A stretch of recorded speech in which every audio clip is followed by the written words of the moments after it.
Enquanto os papais se dirigem para o tempo de aprendizado das nossas crianças, o restante dos irmãos, abram por gentileza a Bíblia na segunda carta de Paulo aos Tessalonicenses.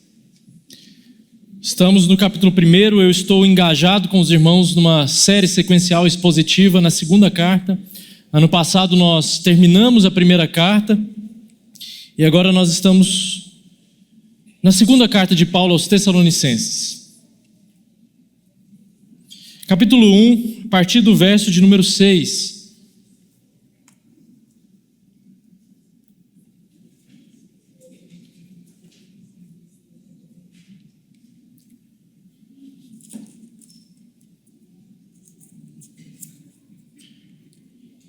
Segunda carta de Paulo aos Tessalonicenses, capítulo 1, a partir do verso de número 6, diz assim a palavra de Deus.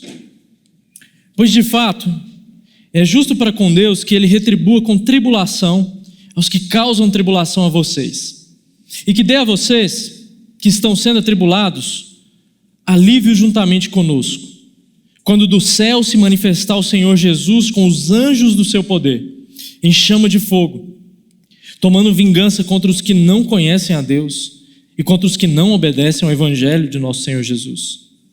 Estes sofrerão penalidade de eterna destruição, banidos da face do Senhor e da glória do seu poder, quando Ele vier, naquele dia, para ser glorificado nos seus santos e ser admirado em todos os que creram.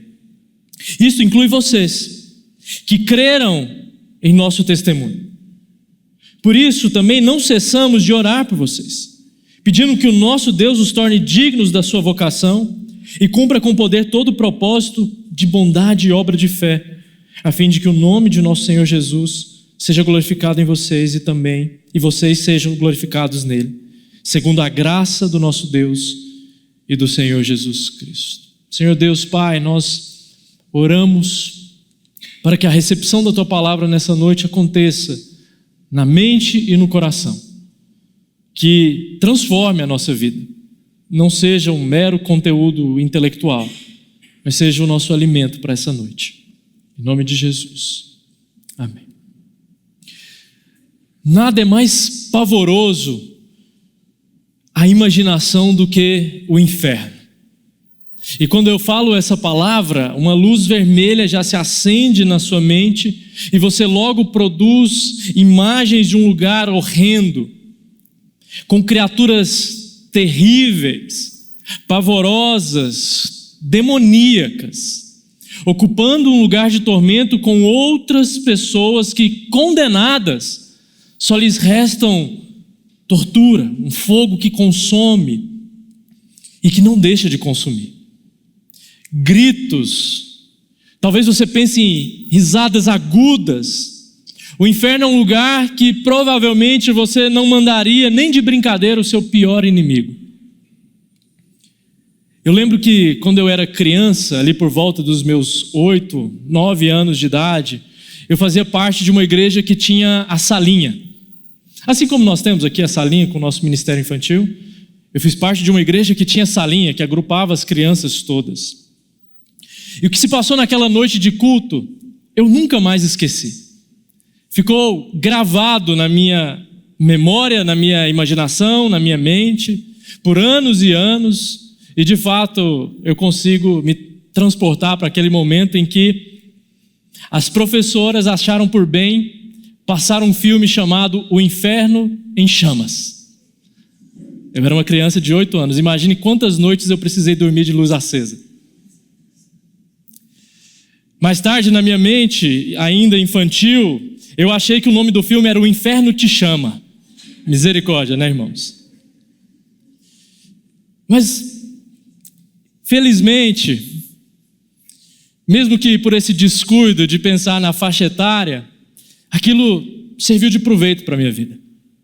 Assisti aquele filme e, entenda, irmãos, hoje, se você ver esse filme, tem ele no YouTube, você vai dar risadas. Tudo é muito caricato e grotesco.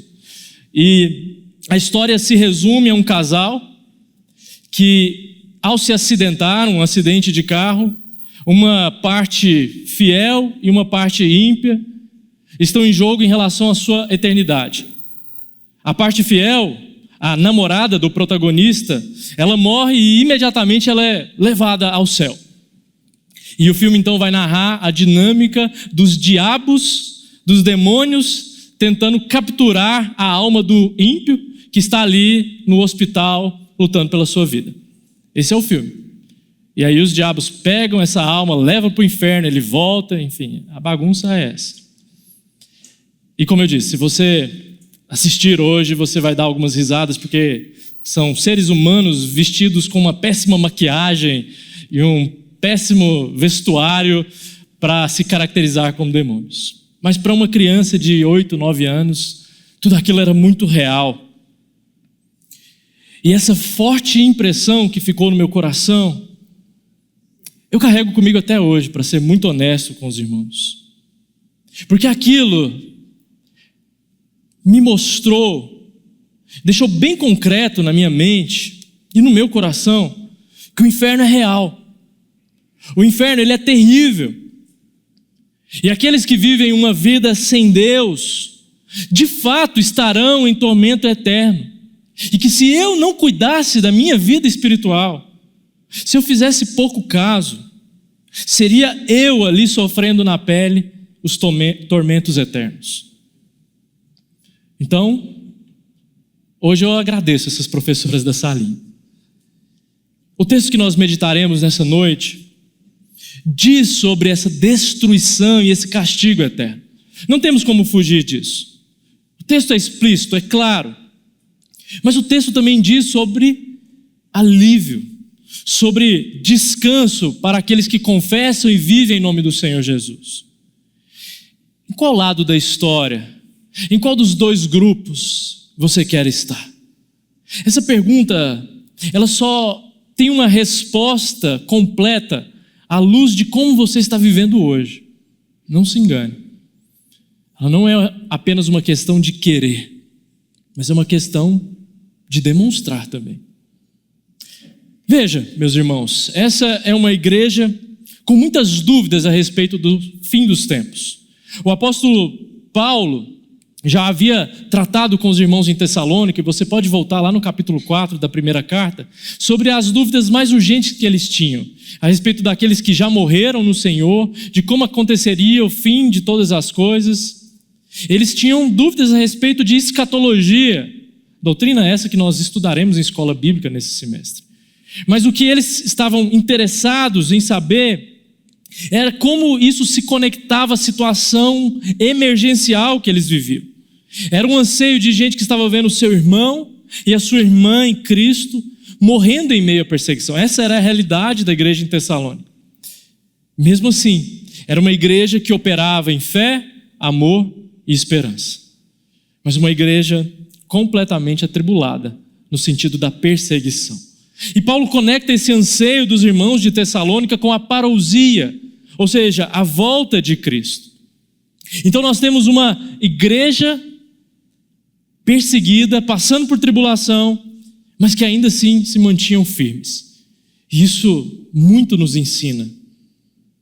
Paulo já havia ensinado que o que aconteceria no desacortinar da história era uma última trombeta que ressoaria. Isso daria início imediatamente a um evento cataclísmico visível a todo o olho, em que o Senhor Jesus viria na sua glória e no seu poder descendo dos céus. Ao passo que aqueles que morreram no Senhor Jesus seriam ressurretos, como num piscar de olhos, numa fração de segundos, e o seu corpo seria transformado, e os vivos também passariam por tal processo. O seu corpo também seria transformado. E assim aconteceria o encontro com o Senhor Jesus nos ares. Essa é a cena do arrebatamento. É assim que Paulo explica para os irmãos, está lá no capítulo 4 da primeira carta aos Tessalonicenses. Um evento jamais visto em qualquer canto da história humana. Algo que quem presenciar verá tamanho poder em uma pessoa só, no Senhor Jesus. Algo completamente espantoso, assustador, de deixar o queixo caído, mas ao mesmo tempo glorioso, poético, magnânimo. Assim será a volta de Jesus. Mas os irmãos diziam algo como: Paulo, o que eu faço agora? O que eu faço com o meu hoje? Afinal, tem gente batendo na minha porta, querendo me matar. Tem gente perseguindo os meus irmãos. Como é que eu devo agir? Qual que tem que ser o meu procedimento? Eu posso tomar parte da vingança? Eu posso pegar um pedaço de madeira e arremessar na cabeça do meu inimigo? Eu posso fazer isso, Paulo? Porque eu estou sendo ameaçado, eu estou sendo perseguido por gente que nos odeia, por gente que odeia quem professa o nome de Jesus.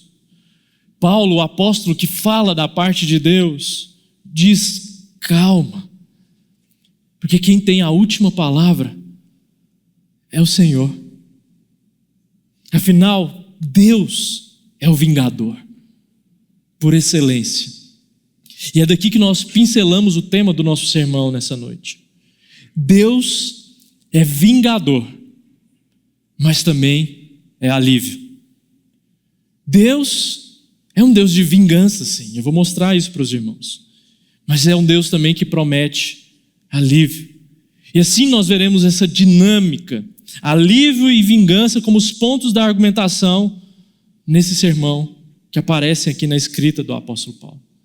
De modo que eu desejo, eu oro, para que você saia daqui atemorizado com a realidade do inferno, mas também completamente aliviado pela justificação em Cristo. Esses são os meus dois objetivos nessa noite. Que você saia concretamente atemorizado, aterrorizado da realidade do inferno, mas que o seu coração se abasteça na justiça de Cristo que habita em você. Então vamos à primeira argumentação do apóstolo Paulo. Primeiro ponto, o alívio. O apóstolo fala do futuro esperançoso dos crentes, versos 6 e 7, e depois os versos finais, 10 a 12. Há 3 dimensões do alívio para nós, irmãos, aqui no texto, que Deus promete: alívio dos nossos inimigos da perseguição, o descanso dos nossos sofrimentos e as recompensas pela nossa fé. Essas são as 3 espécimes de alívio que aparecem aqui para nós, o qual o próprio Deus é quem nos promete. O alívio de nossos inimigos, ele é muito claro no texto. Mais adiante irei abordá-lo no segundo ponto do sermão, quando nós falarmos de vingança. Mas veja que, por ora, o texto diz que aqueles que infligem tribulação serão eles mesmos atribulados. Ou seja, Deus dará um alívio de nossos inimigos, e esses deixarão de nos perseguir, porque eles mesmos sentirão a mão pesada do Senhor, numa direção contrária à sua própria disposição, vontade, atitude, à sua própria vida. Deus é quem fará isso. Mais uma vez, meus irmãos, veja que essa era uma igreja firme no Senhor Jesus. Era uma igreja de convicções, mas de uma maneira que talvez só cristãos que sofrem uma perseguição muito latente na pele experimentam. Assim era o quadro dos irmãos em Tessalônica. Eles sofriam o escárnio de uma sociedade política e religiosamente completamente desfavoráveis a eles. Imagine ir ao mercado e ter o seu direito de compra negado. Imagine ir ao hospital e não puderem te atender porque você marcou lá no cardzinho de atendimento que você era cristão. Era isso que acontecia com os irmãos na igreja de Tessalônica.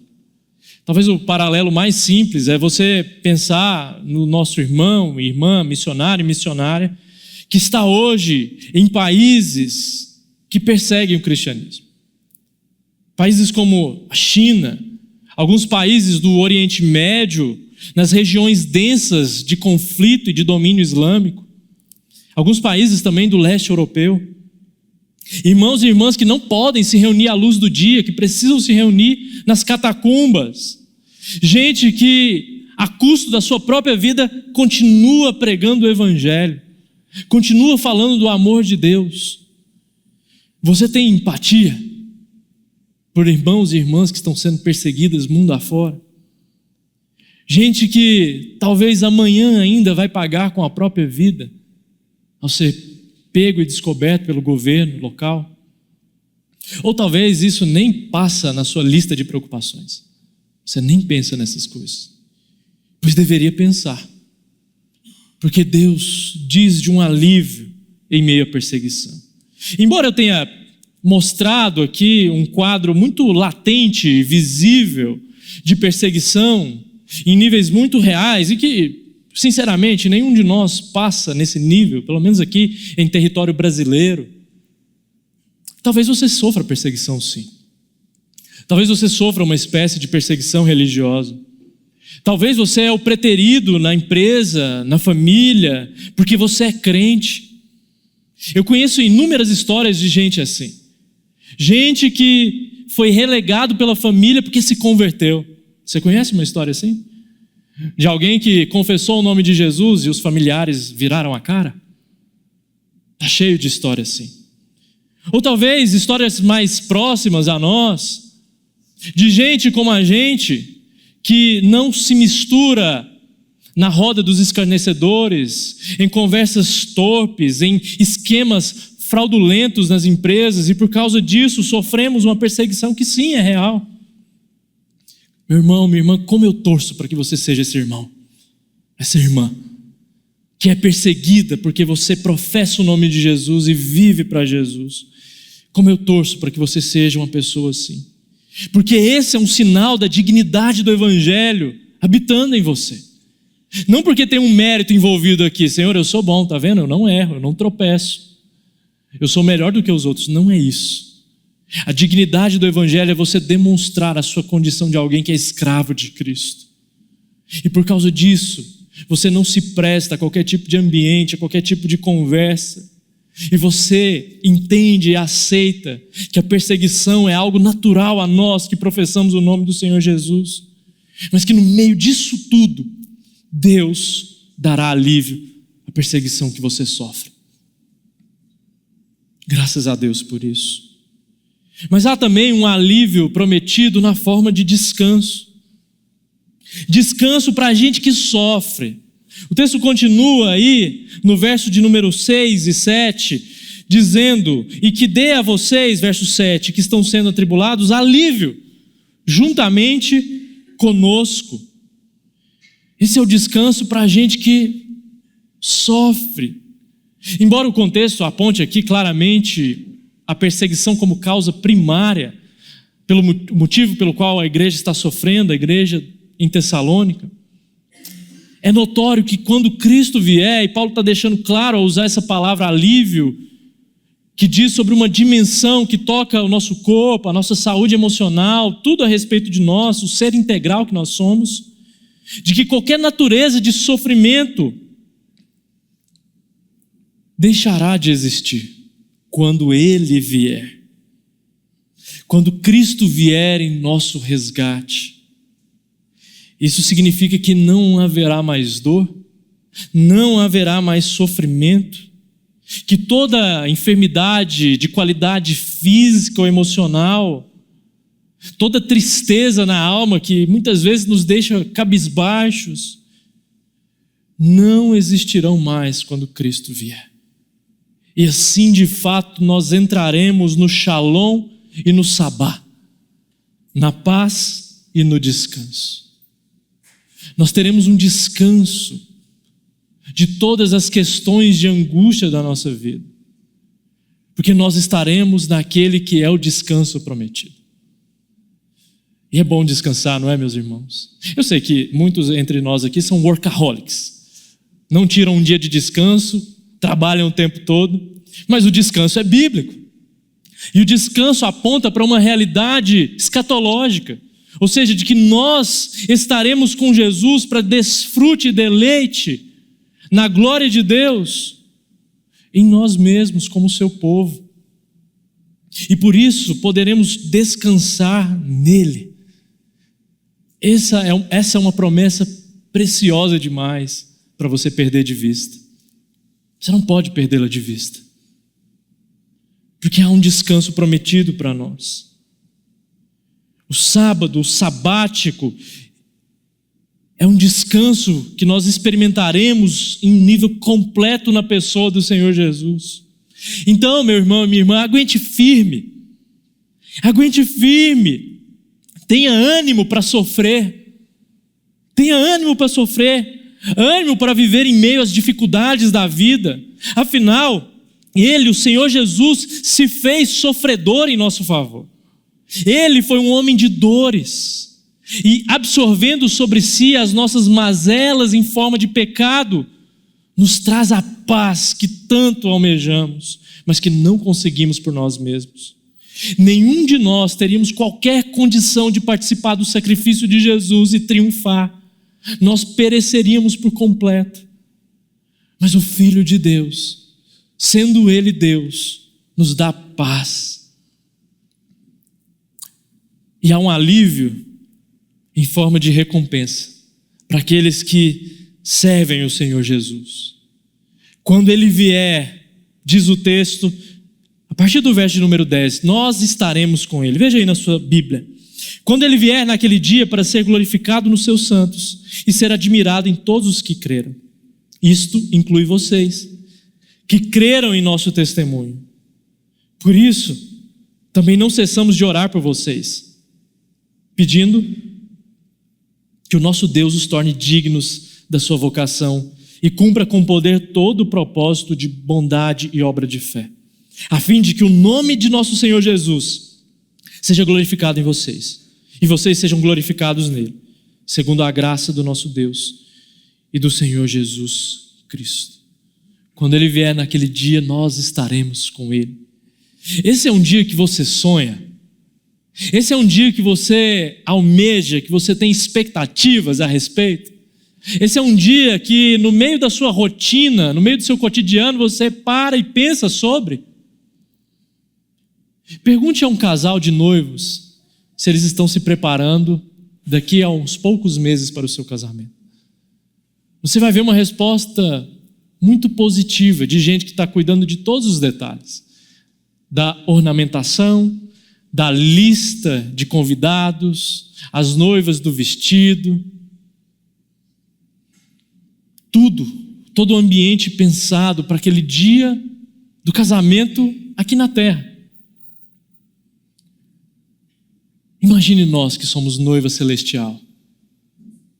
Tem isso no seu coração, pulsando aí? O dia que Jesus finalmente virá para buscar o seu povo, trazendo alívio, trazendo também justiça. Entenderam o meu ponto? Se esse é o nível de zelo e cuidado que a gente tem com o casamento terreno, por que não o temos quando pensamos no grande dia? É como se Paulo dissesse, aqui eu estou parafraseando, meus irmãos em Tessalônica, meus irmãos da igreja do Bueno, quando Ele vier, Ele demonstrará a sua glória e participaremos dela, e então o adoraremos em perfeição, ou seja, perfeitamente. Essa adoração é tão perfeita que as suas vestes serão mudadas, o seu corpo precisa ser transformado para esse ato de adoração. Então Jesus será glorificado por você e você participará, experimentará da sua glória. Tem isso aí no seu coração? Tem esse desejo? Mas tem mais. A recompensa para os crentes é serem confirmados no serviço ao Senhor Jesus Cristo. Essa é a oração que o apóstolo faz aí nos versos 11 e 12. De modo que aqui há mais uma defesa da perseverança dos santos, ou seja, você não vai perder a sua salvação. E o próprio Deus te dará forças para viver a vida cristã. É assim que o apóstolo Paulo ore, para que ele confirme essa dignidade da vocação de ser chamado pelo Evangelho e ser apresentado a uma vida de bondade e obras de fé, ou seja, das boas obras. Você não vai perder a sua salvação, e mais ainda, Deus vai te dar forças para você vencer os seus pecados, vencer as tentações, Você será sustentado pelo próprio Deus por uma vida que lhe agrada.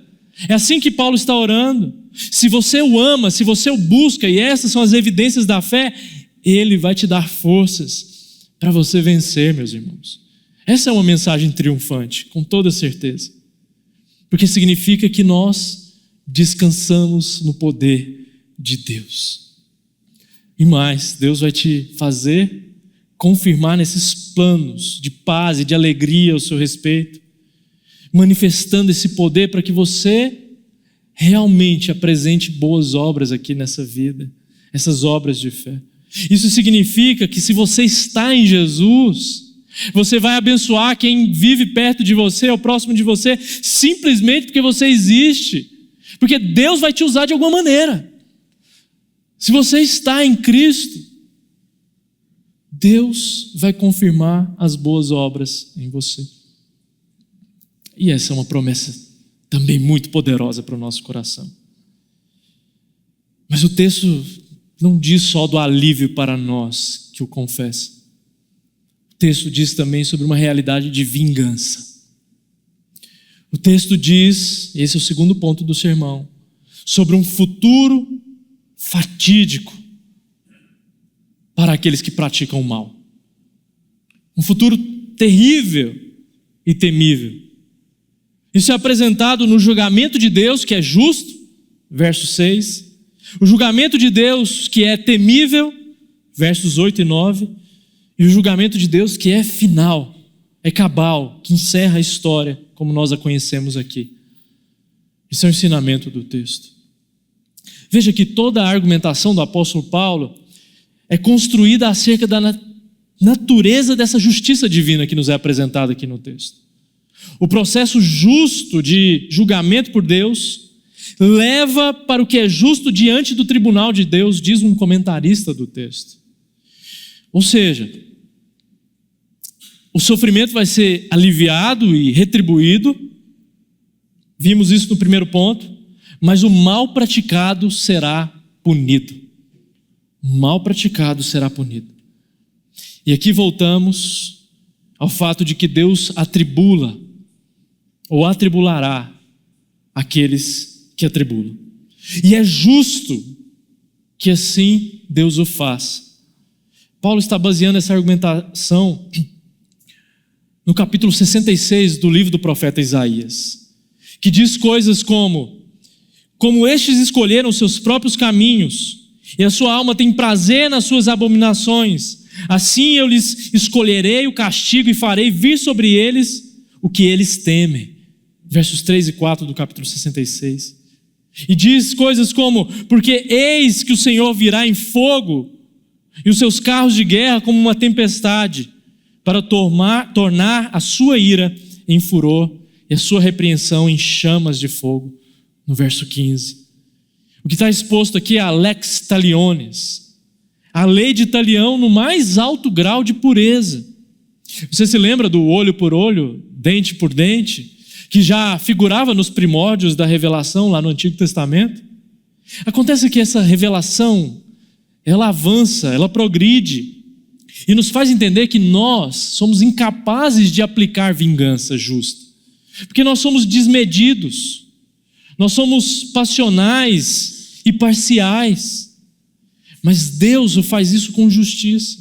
Só Ele pode aplicar uma justiça definitiva. A nossa própria justiça, aquela feita com as nossas mãos, ela é defeituosa. Uma ofensa contra alguém tem peso e é passível de punição. O próprio Deus deixou claro que as autoridades, isso está lá em Romanos capítulo 13, serviriam como espada, ou seja, instrumento de correção para os malfeitores. Agora eleve isso ao nível de uma ofensa, não contra outros indivíduos, mas uma ofensa contra o Deus Santo, o Criador do universo. Isso é algo irremediável por nós mesmos. Afinal, nós estamos pecando contra o Ser Supremo. As mentes modernas protestam contra esse tipo de ensinamento, com toda certeza. E há toda uma teologia construída para dizer que todo mundo, afinal de contas, vai ser salvo. A isso nós chamamos de universalismo. Que não, Deus é bonzinho. Deus é muito bonzinho. Como é que Deus vai deixar a gente perecendo no inferno a eternidade afora? Eu não posso conceber um negócio desse. Por Deus ser bonzinho, Deus vai dar um jeito de salvar todo mundo. Mas a Bíblia não nos ensina isso. As Escrituras não dizem isso. Imagina o injusto ficar impune da sua injustiça sem pagar por isso. Bom, há um único caminho possível para que uma justiça seja atendida para a gente assim: Jesus Cristo. É o único caminho possível para que pecadores tenham a sua penalidade deposta. Jesus. A propiciação na cruz faz com que gente injusta seja de fato justificada. Jesus toma a ira do Pai, que está aqui, demonstrada no capítulo 66 de Isaías, e aplica sobre si essa ira. E quem está coberto por esse sangue aspergido está purificado, está justificado. Há uma substituição penal aqui, ao mesmo tempo que Cristo é vitorioso. E essa é a notícia maravilhosa do Evangelho, meus irmãos. É por causa disso que nós, domingo após domingo, o pregamos, adoramos a Deus, porque Deus nos possibilita isso em Jesus Cristo. Mas para quem não está nele, as palavras são terríveis, são completamente temíveis.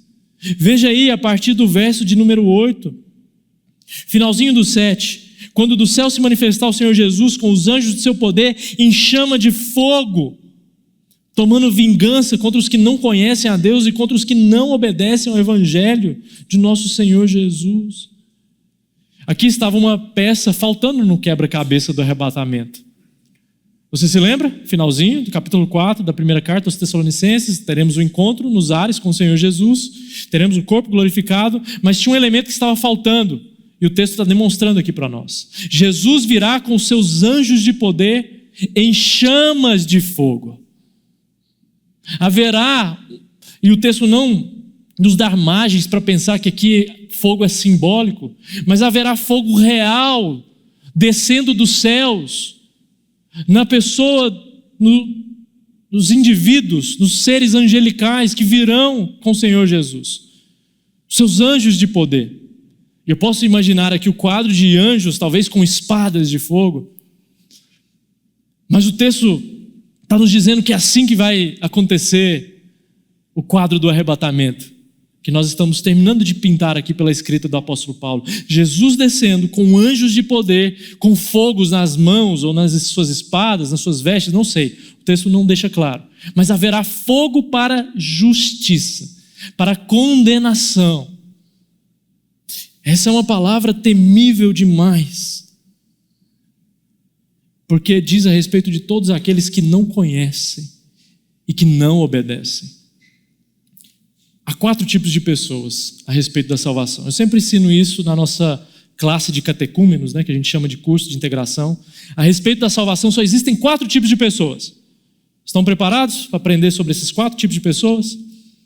Primeiro tipo de pessoas são os salvos que tem convicção da sua salvação. Espero que você esteja nesse grupo.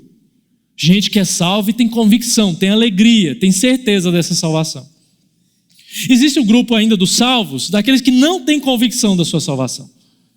Gente que ainda luta, achando que o amor de Deus pode os abandonar, que eles podem perder a salvação de alguma maneira, mas amam o Senhor Jesus, vivem uma vida para Ele, são verdadeiramente salvos, mas ainda não têm uma certeza e uma convicção da sua salvação. Existe esse grupo, está na categoria dos salvos. Existem os não salvos. Existem os não salvos que têm também convicção da sua não salvação e que se orgulham disso. Eu não quero saber desse Jesus que você está pregando. Eu não quero saber desse evangelho. Sai de perto de mim com esse proselitismo.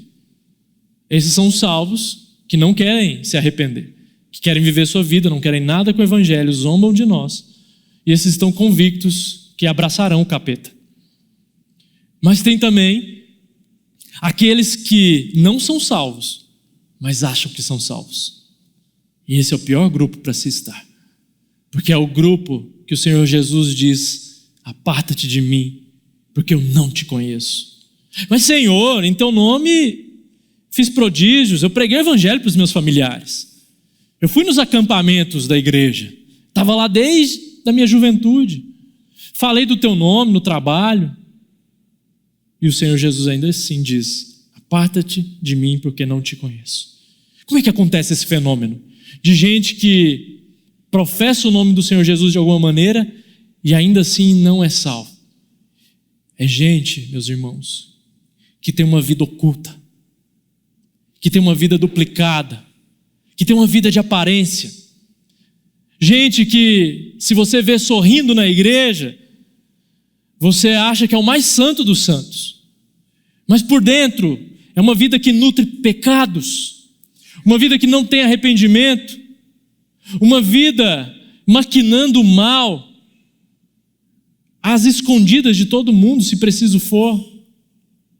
É gente assim, que pode achar que é salva, mas vai passar por esse tipo de condenação.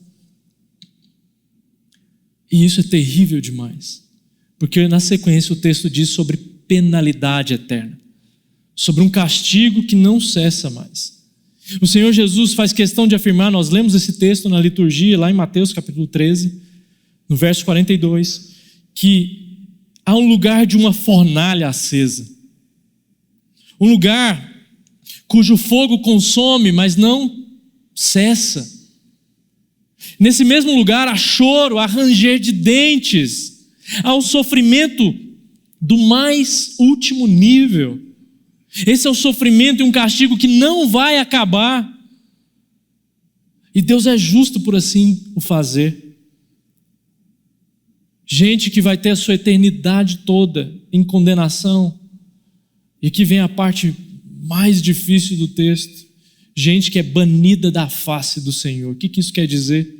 É gente que não vai ter o deleite e o prazer da presença salvífica de Deus, apenas da opressão de um julgamento eterno.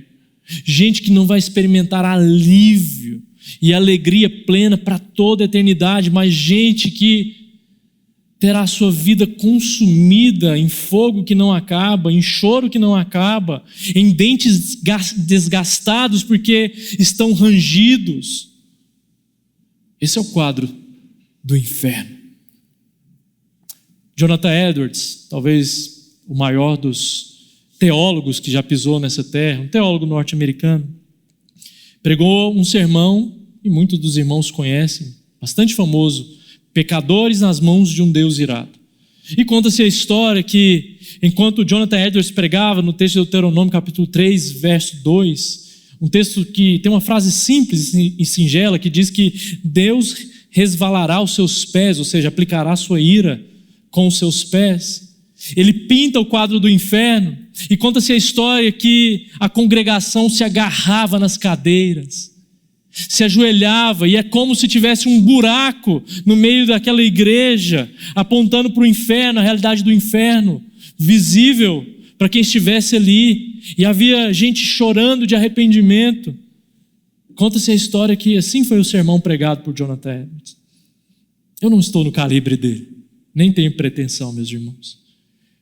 Mas se você não sair daqui nessa noite atemorizado com essa realidade do inferno, eu não cumpri meu objetivo com relação ao texto. Porque essa é a realidade para aqueles que não conhecem, ou seja, não têm o Senhor Jesus como seu Deus, e aqueles que deliberadamente o desobedecem.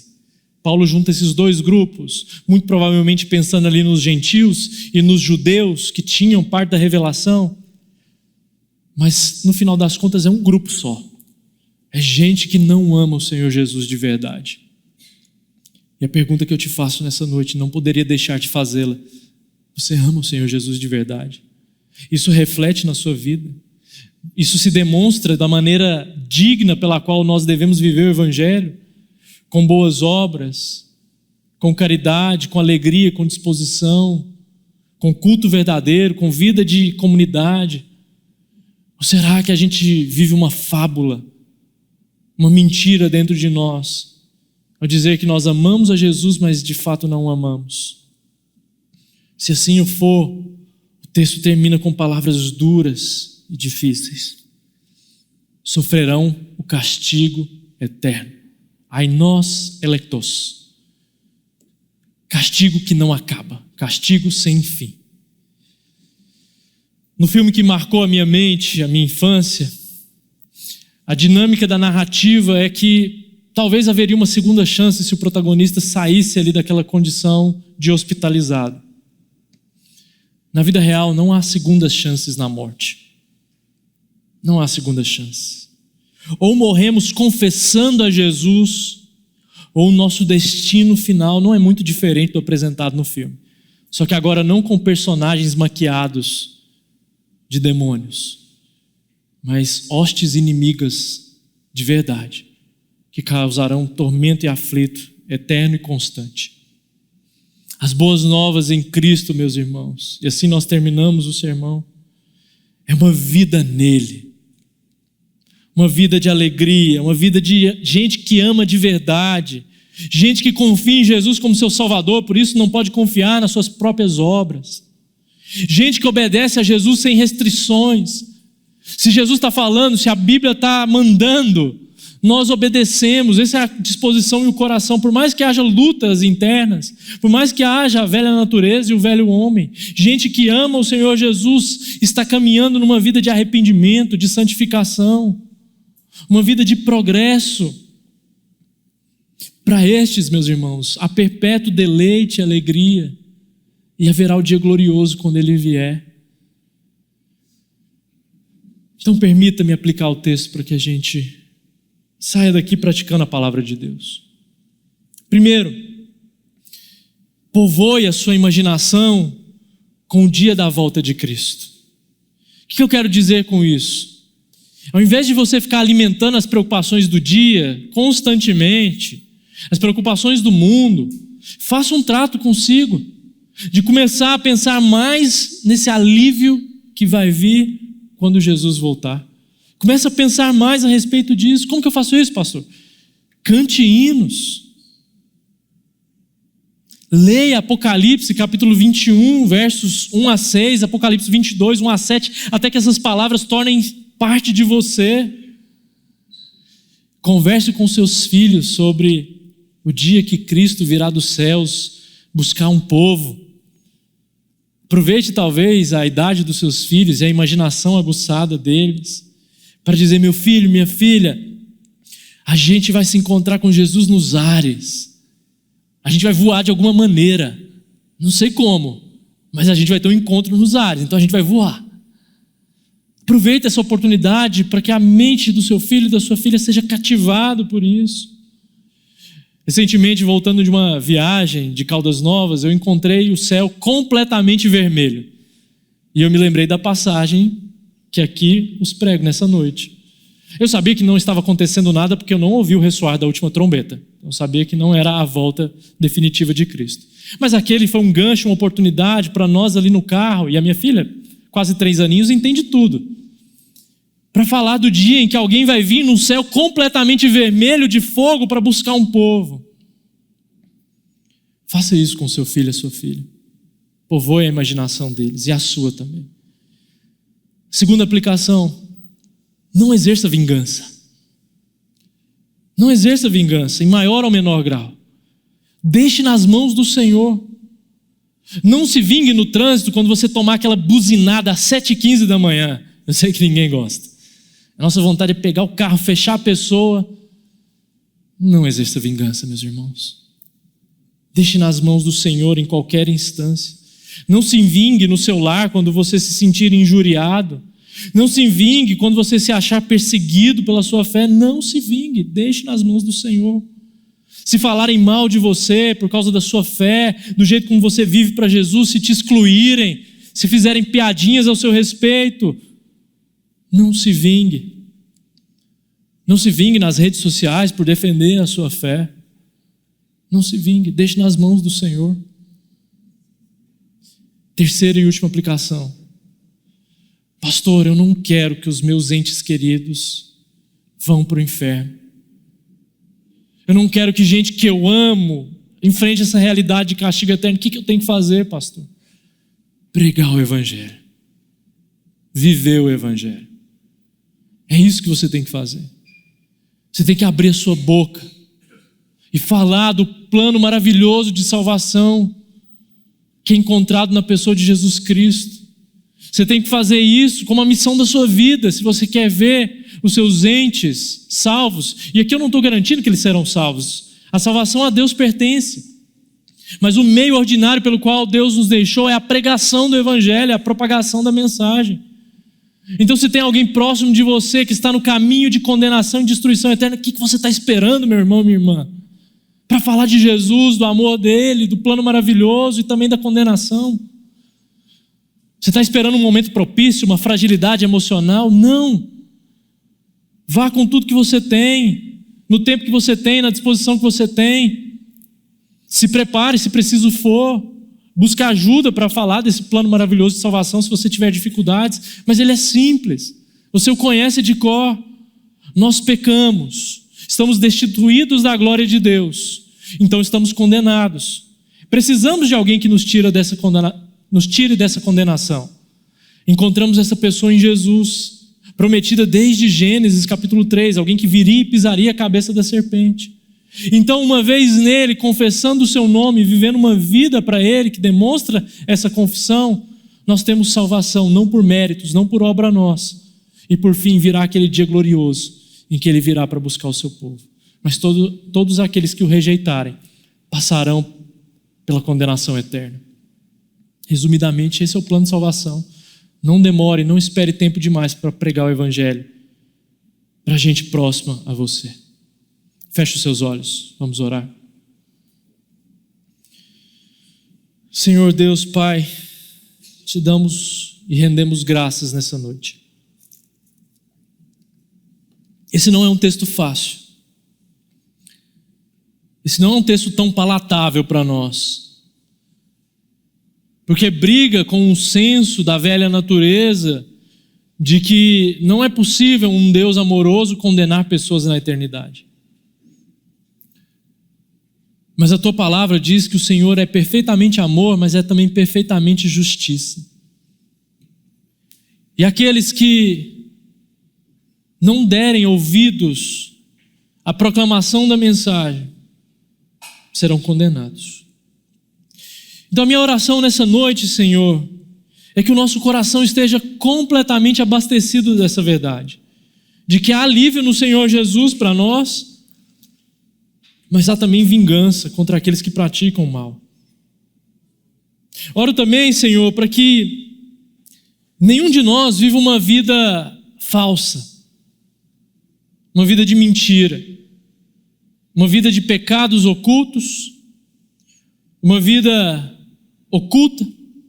Se há alguém aqui nessa noite, nesse estado, nessa condição de vida, a minha oração é para que nessa noite ainda haja choro.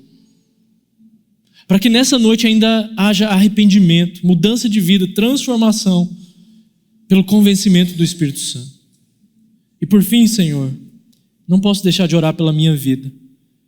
Não me permita, como mensageiro e proclamador do Evangelho, tropeçar e fazer-me pedra de tropeço para os meus irmãos.